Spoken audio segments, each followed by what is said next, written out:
ಚಿಕ್ಕಬಳ್ಳಾಪುರದ ಬಿಬಿ ರಸ್ತೆಯ ರಾಜ್ಯ ರಸ್ತೆ ಸಾರಿಗೆ ಸಂಸ್ಥೆಯ ಎದುರಿನಲ್ಲಿ ಮತ್ತು ಜಿಲ್ಲಾ ಸಾರ್ವಜನಿಕ ಗ್ರಂಥಾಲಯದ ಪಕ್ಕದಲ್ಲಿ ನಿರ್ಮಾಣವಾಗಿರುವ ಈ ಗಾಂಧಿ ಭವನ ನಿರ್ಮಾಣದ ಹಾದಿ ಗಾಂಧೀಜಿಯವರ ಸ್ವಾತಂತ್ರ್ಯ ಹೋರಾಟಕ್ಕಿಂತ ಹೆಚ್ಚು ಪ್ರಯಾಸ ಎಂದರೆ ತಪ್ಪಾಗಲಾರದು. ಸತತ ಹಲವು ವರ್ಷಗಳ ನಿರ್ಮಾಣದ ಕತ್ತಲು ಸೀಳಿಕೊಂಡು ಮಹಾಲಯ ಅಮಾವಾಸ್ಯೆ ದಿನದಂದೇ ಗಾಂಧಿ ಭವನ ಉದ್ಘಾಟನೆಯಾಗಲಿದ್ದು, ಇದು ಸಾರ್ವಜನಿಕ ಸೇವೆಗೆ ಯಾವ ರೀತಿಯಲ್ಲಿ ಉಪಯೋಗಕ್ಕೆ ಬರಲಿದೆ ಎಂಬುದನ್ನು ಕಾದು ನೋಡಬೇಕಿದೆ. ಚಿಕ್ಕಬಳ್ಳಾಪುರ ನಗರದ ಕೆಎಸ್ಆರ್ಟಿಸಿ ಬಸ್ ನಿಲ್ದಾಣದ ಮುಂಭಾಗ ವಾರ್ತಾ ಮತ್ತು ಸಾರ್ವಜನಿಕ ಸಂಪರ್ಕ ಇಲಾಖೆಯಿಂದ ನಿರ್ಮಾಣವಾಗಿರುವ ಗಾಂಧಿ ಭವನವು ಅಕ್ಟೋಬರ್ 2ರ ಗಾಂಧಿ ಜಯಂತಿ ದಿನ ಲೋಕಾರ್ಪಣೆಗೊಳ್ಳಲಿದೆ. ಕಟ್ಟಡ ಕಾಮಗಾರಿ ಪೂರ್ಣವಾಗಿದ್ದು, ಭವನದ ಒಳಗಿನ ಗಾಂಧಿ ಪ್ರತಿಮೆಗೆ ಅಂತಿಮ ಸ್ಪರ್ಶ ನೀಡಲಾಗುತ್ತಿದೆ.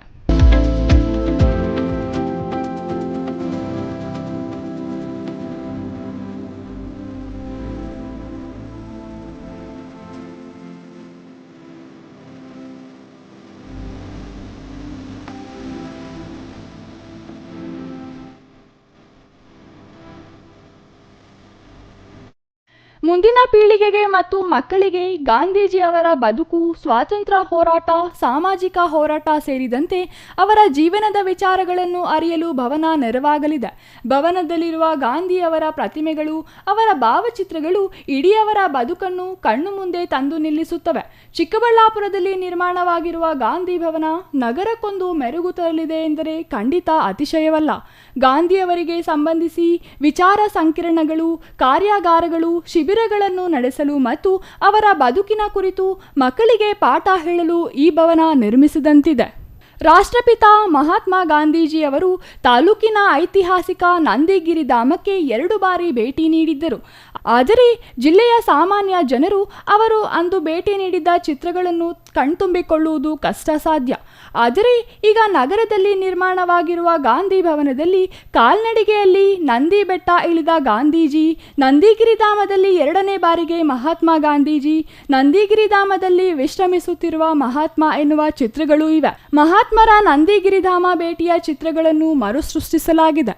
ಭವನದ ಪ್ರವೇಶವೇ ಗಮನ ಸೆಳೆಯುವಂತೆ 1930ರಲ್ಲಿ ದಂಡಿ ಉಪ್ಪಿನ ಸತ್ಯಾಗ್ರಹದ ಸಂದರ್ಭದಲ್ಲಿ ಸಮುದ್ರ ತೀರದಲ್ಲಿ ಗಾಂಧಿಯವರ ಮೊಮ್ಮಗ ತಾತನ ಕೋಲು ಹಿಡಿದು ಮುಂದೆ ನಡೆಯುತ್ತಿರುವುದು, ಅವನ ಹಿಂದೆ ಗಾಂಧೀಜಿ ಸಾಗುತ್ತಿರುವ ಪ್ರತಿಮೆ ಭವನದ ಪ್ರವೇಶದ ಮೊದಲು ಸಿಗುತ್ತದೆ.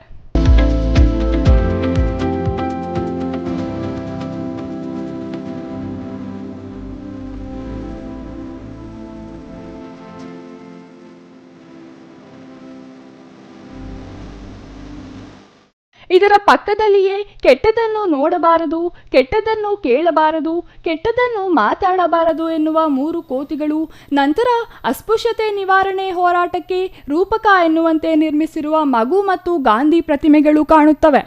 ಚರಕದಲ್ಲಿ ನೂಲು ತೆಗೆಯುತ್ತಿರುವ ಗಾಂಧಿ, ಭಗವದ್ಗೀತೆ, ಅವರು ಬಳಸುತ್ತಿದ್ದ ಪೆನ್ನು, ಮೇಜುಗಳ ಪ್ರತಿಕೃತಿ ಒಳಗೊಂಡ ಕೊಠಡಿ, ಗಾಂಧಿಯವರಿಗೆ ಸಂಬಂಧಿಸಿದಂತೆ ರಚನೆ ಆಗಿರುವ ಕೃತಿಗಳು, ಸಾಹಿತ್ಯಗಳನ್ನು ಒಳಗೊಂಡ ಗ್ರಂಥಾಲಯ, ವಿಚಾರ ಸಂಕಿರಣಕ್ಕೆಂದು ರೂಪಿಸಲಾದ ಕೊಠಡಿ, ತರಬೇತಿ ಕೊಠಡಿ, ಖಾದಿ ಭಂಡಾರ, ಹೀಗೆ ವಿವಿಧ ಮಳಿಗೆಗಳು ನಿರ್ಮಾಣವಾಗಿದೆ.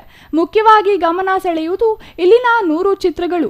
ಮೋಹನ್ ದಾಸ್ ಟು ಮಹಾತ್ಮ ಎನ್ನುವ ಈ ಚಿತ್ರಪಟ ಗ್ಯಾಲರಿಯಲ್ಲಿ ಗಾಂಧಿಯವರು ಹುಟ್ಟಿದ ಮನೆ, ತಂದೆ, ತಾಯಿ, ಬಾಲ್ಯದಲ್ಲಿ ಪಾಠ ಮಾಡಿದ ಅವರ ಶಿಕ್ಷಕರ ಚಿತ್ರಗಳು, ಬಾಲ್ಯದಲ್ಲಿ ಗಾಂಧಿಯವರ ಚಿತ್ರ, ಅವರ ಸ್ವಾತಂತ್ರ್ಯ ಹೋರಾಟದ ಕ್ಷಣಗಳು, ಸಾಮಾಜಿಕ ಹೋರಾಟದ ಚಿತ್ರಗಳನ್ನು ಕಾಣಬಹುದು. ಈ ಚಿತ್ರಪಟ ಗ್ಯಾಲರಿಯಲ್ಲಿನ 100 ಚಿತ್ರಗಳು ಗಮನ ಸೆಳೆಯುತ್ತವೆ. 2019ರ ಜೂನ್ 5ರಂದು ಅಂದಿನ ಜಿಲ್ಲಾ ಉಸ್ತುವಾರಿ ಸಚಿವ ಎನ್ಎಚ್ ಶಿವಶಂಕರ್ ರೆಡ್ಡಿ ಗಾಂಧಿ ಭವನ ನಿರ್ಮಾಣಕ್ಕೆ ಶಂಕುಸ್ಥಾಪನೆ ನೆರವೇರಿಸಿದರು.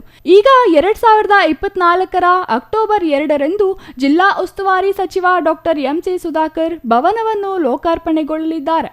ಜಿಲ್ಲಾಡಳಿತ, ಜಿಲ್ಲಾ ಪಂಚಾಯತ್, ವಾರ್ತಾ ಮತ್ತು ಸಾರ್ವಜನಿಕ ಸಂಪರ್ಕ ಇಲಾಖೆಯ ಆಶ್ರಯದಲ್ಲಿ ಗಾಂಧಿ ಭವನ ಕಟ್ಟಡ ಉದ್ಘಾಟನೆ ಹಾಗೂ ಗಾಂಧಿ ಜಯಂತಿ ಕಾರ್ಯಕ್ರಮವನ್ನು ಅಕ್ಟೋಬರ್ 2ರಂದು ಬೆಳಿಗ್ಗೆ 10 ಗಂಟೆಗೆ ಆಯೋಜಿಸಲಾಗಿದೆ. ಕಾರ್ಯಕ್ರಮಕ್ಕೆ ಮುಖ್ಯಮಂತ್ರಿ ಸಿದ್ದರಾಮಯ್ಯ ಆಗಮಿಸುತ್ತಿರುವುದು ವಿಶೇಷವಾಗಿದೆ. ಕಾರ್ಯಕ್ರಮದ ಉದ್ಘಾಟನೆಯನ್ನು ಉನ್ನತ ಶಿಕ್ಷಣ ಸಚಿವರು ಹಾಗೂ ಜಿಲ್ಲಾ ಉಸ್ತುವಾರಿ ಸಚಿವರಾದ ಡಾಕ್ಟರ್ ಎಂಸಿ ಸುಧಾಕರ್ ಅವರು ನೆರವೇರಿಸಲಿದ್ದಾರೆ. ಇನ್ನು ಕಾರ್ಯಕ್ರಮದ ಅಧ್ಯಕ್ಷತೆಯನ್ನು ಚಿಕ್ಕಬಳ್ಳಾಪುರ ಶಾಸಕ ಪ್ರದೀಪ್ ಈಶ್ವರ್ ವಹಿಸಲಿದ್ದು, ಚಿಕ್ಕಬಳ್ಳಾಪುರ ಸಂಸದ ಡಾಕ್ಟರ್ ಕೆ ಸುಧಾಕರ್, ಕೋಲಾರ ಸಂಸದ ಎಂ ಮಲ್ಲೇಶ್ ಬಾಬು, ಶಾಸಕರಾದ SN Subbareddy, BN Ravikumar, KH Puttaswamy Gowda, ವಿಧಾನ ಪರಿಷತ್ತಿನ ಸದಸ್ಯರಾದ Chidananda M Gowda, ML Anil Kumar, DT Srinivas ಸೇರಿದಂತೆ ಇತರರು ಭಾಗವಹಿಸಲಿದ್ದಾರೆ. Nandakumar, CTV news, Chikkaballapur.